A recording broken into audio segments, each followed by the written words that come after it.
Vanaand wil ek bietjie daarby aanhaak en met u praat oor hierdie gedagte, Christus ons lewe. Christus ons lewe. Hy is nie net ons geregtigheid nie, hy is ook ons lewe. Hierdie lewe as ook die ewige lewe. En ons lees saam Handelinge hoofstuk 17 vanaf vers 24. En u kan gerus die hele hoofstuk gaan lees. Hier is Paulus in Athene, hy gaan daar by die Areopagus, in vandag se terme sou dit die kerkplein wees. Van die ou dorpe dink ek is nog so gebou waar hulle al die kerke is in een, kan jy maar sê vierkant gebou, amper so dit, dan noem hulle dit 'n kerkplein. Ek weet nie watter dorpies in Suid-Afrika is nog so, waar ou die kerke so almal bymekaar kan hou. En dit is om 'n idee te gee hoe die Areopagus sou gelyk het. Dis waar al die Atheners se afgodstempels almal so bymekaar was. En dan het hulle daar hulle offers gebring en hulle afgode aanbid en hulle was uiters godsdienstig hierdie mense en het tot 'n altaar gehad wat hulle geen afgodsbeeld opgehad het nie, waar daar net 'n inskripsie was aan 'n onbekende god. Hulle was so bang hulle mis dalk net ergens een. En dan is hy daar kwaad vir hulle.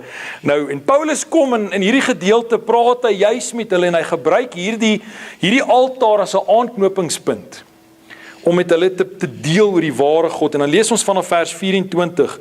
Die God wat die wêreld gemaak het en alles wat daarin is, hy wat Here van hemel en aarde is, woon nie in tempels met hande gemaak nie.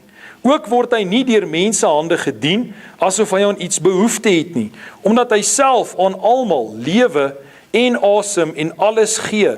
En hy het uit een bloed al die nasies van die mensdom gemaak, om oor die hele aarde te woon, terwyl hy vooraf bepaalde tye en die grense van hulle woonplek vasgestel het, sodat hulle die Here kon soek, of hulle hom miskien kon aanraak en vind, al is hy nie ver van elkeen van ons nie. Want in hom lewe ons, beweeg ons en is ons, soos sommige van julle digters ook gesê het, want ons is ook sy geslag.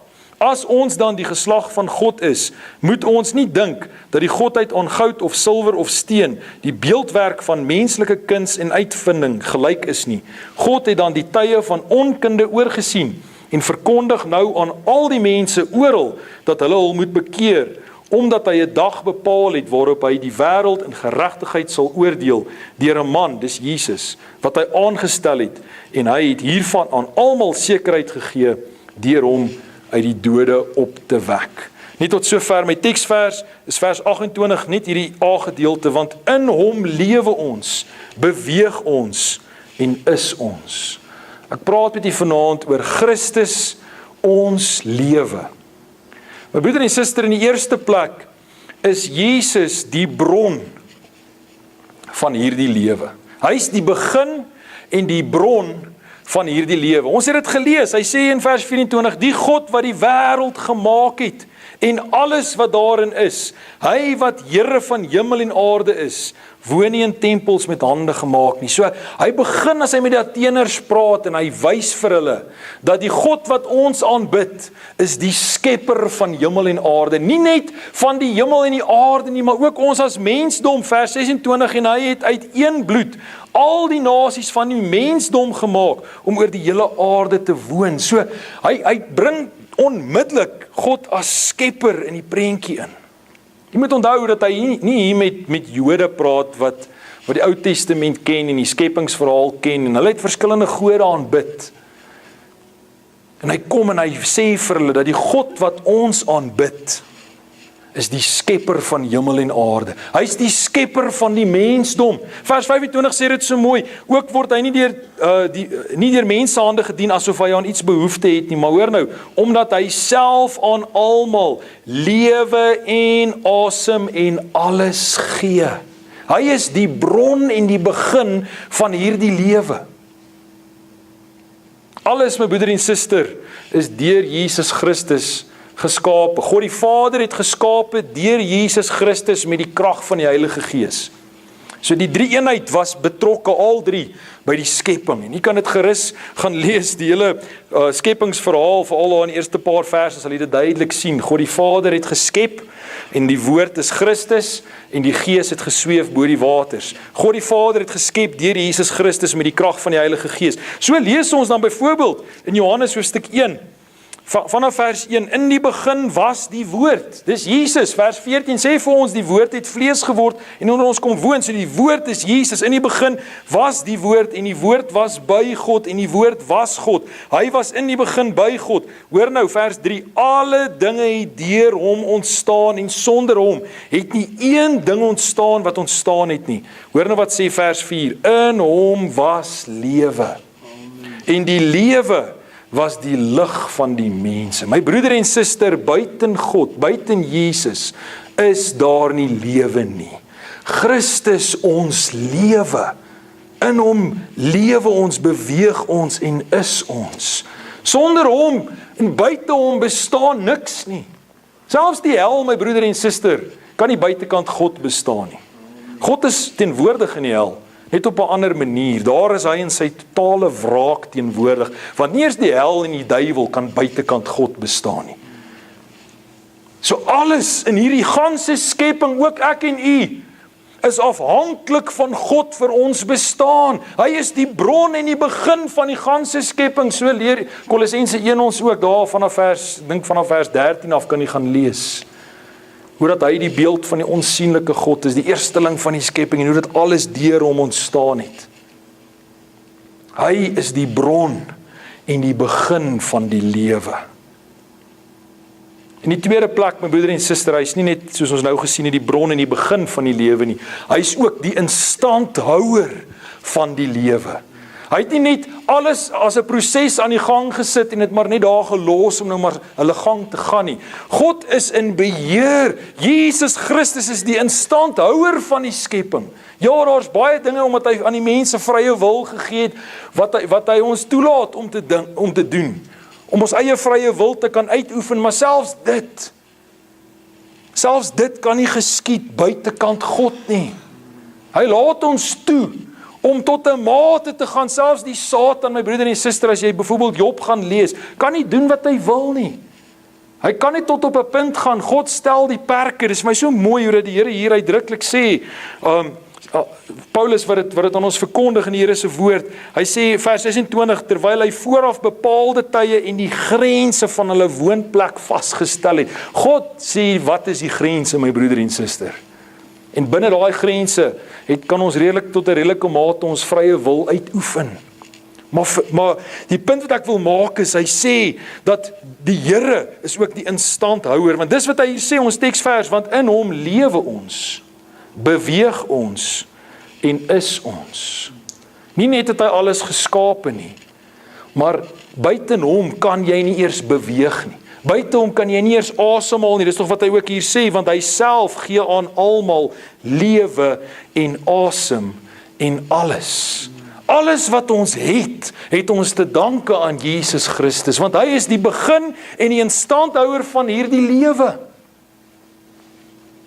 In hom lewe ons, beweeg ons en is ons. Juist daar in Kolossense, is dit vir my so pragtig in Kolossense 1, vers 16 sê, want in hom is alle dinge geskape, wat in die hemel en op die aarde is, wat sienlik en onsienlik is, trone sowel as heerskappy en owerhede en magte, alle dinge is deur hom en tot hom geskape, en hy is voor alle dinge, en dan sê hy, en in hom hou alle dinge stand. Hy is die een, my broeder en suster, wat my en u lewe ook in stand hou. Veral as jy sy kind is, veral as ons deel van sy geslag is, as jy wedergebore is, des te meer is hy die instandhouer van my en u lewe, en dit ons iets om aan vas te hou. Dank die Here het ons nie maar net aan onsself oorgelaat nie, maar dat hy persoonlik betrokke is op 'n daaglikse basis, so persoonlik dat hy aan ons selfs elke asemteug skenk. En hy hou ons lewens in stand. Om iets in stand te hou, in Engels is dit die woord maintenance. Dit is nie wat hy die woord wat hy nou daar gebruik nie, in all things all together sê die Engels, maar dit is die konsep, om iets in stand te hou. Wat gebeur in hierdie wêreld, omdat ons in 'n gebroke, sondige wêreld leef, alles val uit mekaar uit. Ons moet, en alles kos geld, jy moet jou huis in stand hou, jou kar in stand hou, en al die dinge, jy is tog so bekend ook met hierdie dinge. Maar net so in my en u lewe, my broeder en suster, weet jy, daar is een wat my en u in stand hou. Ons het 'n opper maintenance man, met alle respek gesê, wat my en u lewe by mekaar hou. En daarom hoef ons nie te vrees nie, daarom hoef ons nie bang te wees of bekommerd te wees oor die dag van môre nie, want as sy kinders, hy hou alle dinge in stand. Hy is die begin van ons lewe en hy is ook die instandhouer daarvan. En daarom hoef ons nie te vrees. Nie derde plek, my broeder en suster, wat is dan die doel van hierdie lewe? Christus is ons lewe, dis waar ek met u praat vanaand, Christus, ons lewe. Weet jy, Christus is nie net die begin en die instandhouer van hierdie lewe nie, Christus moet ook die fokus wees van hierdie lewe. Hy moet die een wees waarom ons hele lewe draai, waarom ons lewe gebou is. Hy moet die een wees waarom my godsdienst in die eerste plek draai, want dis waar oor hierdie hele gedeelte gaan. Hy praat met hierdie mense juist tussen al hulle afgodstempels en hy sê vir hulle, ek kan sien Atheners dat julle in elke opsig baie godsdienstig is, hom dan wat julle vereer sonder om hom te ken, hom verkondig ek aan julle. My broeder en suster, in die eerste plek moet my godsdienst draai om Jesus. Hy moet die middelpunt wees. Hoe hartseer so baie maal draai ons godsdienst om onsself. Wat kan ek daar uitkry? Gaan kerk toe of gaan na die kerk toe wat vir my lekker is om na toe te gaan. Nie waar die woord reguit noodwendig gesny word en waar die woord my hart aanspreek, maar waar ek 'n lekker boodskap kry wat my motiveer. Waar die musiek lekker is en daar's soveel fokuspunte waar mense kerk toe gaan in plaas van om net te sê, Here, maar ek gaan kerk toe om met u 'n ontmoeting te hê. Om u te aanbid, u te verheerlik, vir u dankie te sê vir alles wat u vir ons gedoen het en nog steeds doen. My middelpunt van my godsdienst moet Jesus wees, maar ook die middelpunt van my en u lewe. En al die ander aspekte, my broeder en suster, jou werk, sy middelpunt moet Jesus wees. Nie geld nie sukses en roem nie. Die werk wat jy het, my broeder en suster, wat het ons dat ons nie ontvang het nie? Is dit nie die Here wat vir ons die vermoë gee om te werk nie, want in hom lewe ons, beweeg ons en is ons. Jesus self sê daar in Johannes 15, vers 5 se B-gedeelte sê hy, want sonder my kan julle niks doen nie. Paulus skryf, ek dink is aan die Korintiërs waar hy skryf en dan sê hy vir hulle, waarom roem jy asof jy dit nie ontvang het nie? Hy sê, want wat het jy wat jy nie ontvang het nie? Selfs die werk wat ek en u het ons te danke aan Jesus, wat ons daartoe in staat stel. En daarom moet die fokus van ook my werk wees, Jesus Christus en sy eer en heerlikheid. Dit gaan 'n ander perspektief gee op hoe ek my werk doen, nie waar nie? Ook my skoolwerk, liewe jong mense, jou skoolwerk, jou huiswerk, die middelpunt moet Jesus wees. Die middelpunt van ons ontspanning moet Jesus wees. So kan ons aangaan en aangaan. Elke faset van my en u lewe, my broeder en suster, Christus ons lewe. Christus ons lewe. Paulus sê, want of ek lewe en of ek sterwe, ek behoort aan die Here. So selfs die middelpunt van my dood moet Jesus wees.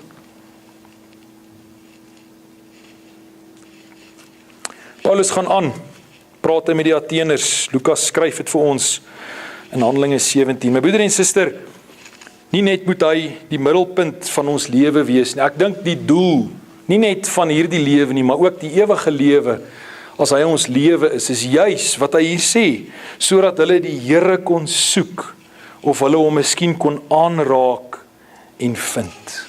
God se doel is dat ons hom sal soek, dat ons die dieptes van hom sal soek, sal grawe in sy woord, sal tyd spandeer om hom te leer ken. Hy beloof dan vir ons, Jakobus, is dit Jakobus 4 vers 8, waar hy sê, nader tot my, en ek sal tot jou nader. En weet jy, dis wat ons tot in ewigheid gaan doen, is om die dieptes van God te leer ken.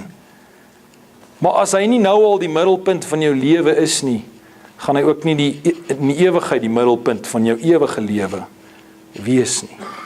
Dus kom ons nou al daarop moet fokus, my broeder en suster, sodat ons hom kan soek, sodat ons hom kan leer ken.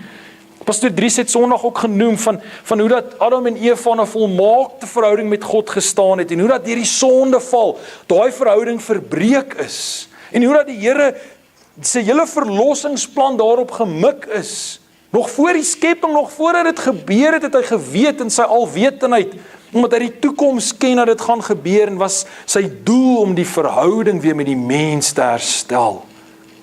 Om die beeld van Christus weer in ons lewens te herstel. As jy gaan lees Genesis 1 vers 26 tot 27 sê die Here, en laat ons mense maak na ons beeld, na ons gelykenis.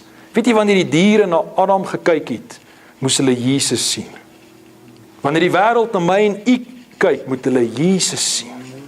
En dis die doel van die Here Christus, ons lewe, dat my en u lewe so deurdronge sal wees, so deurdring sal wees, deur Jesus en sy beeld. Dis wat die Here ook in ons lewens wil herstel. Dis wat Romeine 8, die almal ken het, vers 29, want die wat hy van tevore geken het, die het hy ook van tevore verordineer, hoor nou, om gelykvormig te wees aan die beeld van sy seun, sodat hy die eersgeborene kan wees onder baie broeders. Die doel van God met ons in hierdie lewe is Jesus, dat hy in ons lewens gestalte sal vind, op 'n daaglikse basis, oral waar ons gaan en beweeg, dat die mense later nie meer Hanne sal sien as hulle na my kyk nie, dat hulle Jesus sal sien, wanneer hulle na u kyk, na u lewe, dat hulle nie langer u sal sien nie, maar dat hulle Jesus sal sien, en dit is wat ek bedoel as ek sê, Christus ons lewe, dat alles rondom hom sal draai.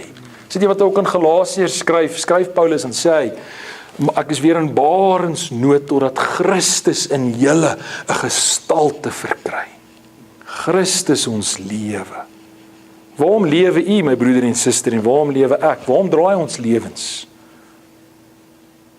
As mens na die wêreld rondom ons kyk, daar is soveel smart, soveel pyn, soveel ellende. Soveel mense is raadop, en ja, soos ons leef in die laaste dae waar die nasies woel, soos wat die psalmdigter ons ook leer, ek dink is in Psalm 2. Waar hulle woel en waar hulle raad op is in hulle radeloosheid. Want hulle het hulle fokus verloor. Want die mensdom het die doel gemis. Christus ons lewe. Maar hoor vanaand, en daarmee sluit ek af, hy is nie net die bron van hierdie lewe, die instandhouer van hierdie lewe en die doel van hierdie lewe nie. Hy is ook die outeur van die ewige lewe. Die middel tot, die enigste weg tot die ewige lewe. Dit sê hy self, almal ken dit, Johannes 14 vers 6 sê Jesus, ek is die weg, die waarheid en die lewe. Niemand kom na die Vader behalwe deur my nie. Hy is die een wat die ewige lewe bewerk het, waar ons as mensdom verlore was, op pad hel toe, waar ons nooit weer van ons kant af by God uitkom het nie, het Jesus na ons toe gekom, die sonde skuld betaal, die weg gebaan. Hy self is die weg, hy self is die deur, hy self is die lewe. As jy nie die seun het nie, het jy nie die lewe nie. So skryf Johannes ook vir ons in 1 Johannes hoofstuk 5. So 'n paar verse, hoor hoe mooi vanaf vers 11. En dit is die getuienis, dat God ons, hoor nou, die ewige lewe gegee het. En die lewe, daai die het so streepietjie op. So watter lewe? Nie net hierdie lewe nie, dit gaan juis oor die ewige lewe. So ek kan hom ook so lees, en dit is die getuienis, dat God ons die ewige lewe gegee het. En die ewige lewe is in sy seun. Hy wat die seun het die lewe. Wie die seun van God nie, het nie die lewe nie. Dit het ek geskrywe aan julle wat glo in die naam van die seun van God, sodat julle, hoor nou, kan weet dat julle die ewige lewe het, en kan glo in die naam van die seun van God. Vers 20 sê, en ons weet dat die seun van God gekom het, en ons verstand gegee het om die waaragtige te ken. En ons is in die waaragtige, in sy seun Jesus Christus. Hy is die waaragtige God en die ewige lewe. My broeder en suster, Jesus het nie net gekom om ons die lewe hier te gee nie, maar om juis nou al reeds in ons lewens 'n werk te doen, nou al reeds die saad van die ewige lewe te plant, sodat ons eendag die volheid daarvan kan geniet saam met hom. Hy is ons lewe. Ek dink Paulus skryf op 'n ander gedeelte, dit het my nou ontgaan, waar hy sê, waar hy dan nou praat, juis oor wanneer die einde van alles gekom het, dan sal Christus alles in almal wees. Dis die doel, dis waarna toe ons strewe. Ek wil afsluit met hierdie vers, wat ons net gelees het, vers 12. Hy wat die seun het die lewe. Wie die seun van God nie, het nie die lewe nie. Hoe tragies, so baie mense word in hierdie lewe, deur die outeur, die begin van hierdie lewe, die lewe geskenk. Maar hulle mis die ewige lewe, omdat hulle hom wat aan hulle die lewe gee, en die ewige lewe wil gee, en hom wat hulle in stand hou in hierdie lewe, en aan hulle die lewe en asem en alles gee, dat hulle hom verwerp, niks met hom te doen wil hê nie. So dankbaar is ek u vanaand teenoor die Here, en ek glo u saam met my, dat sy genade aan ons geopenbaar is, dat ons die lewe kan hê, en sy naam is Jesus Christus, ons lewe.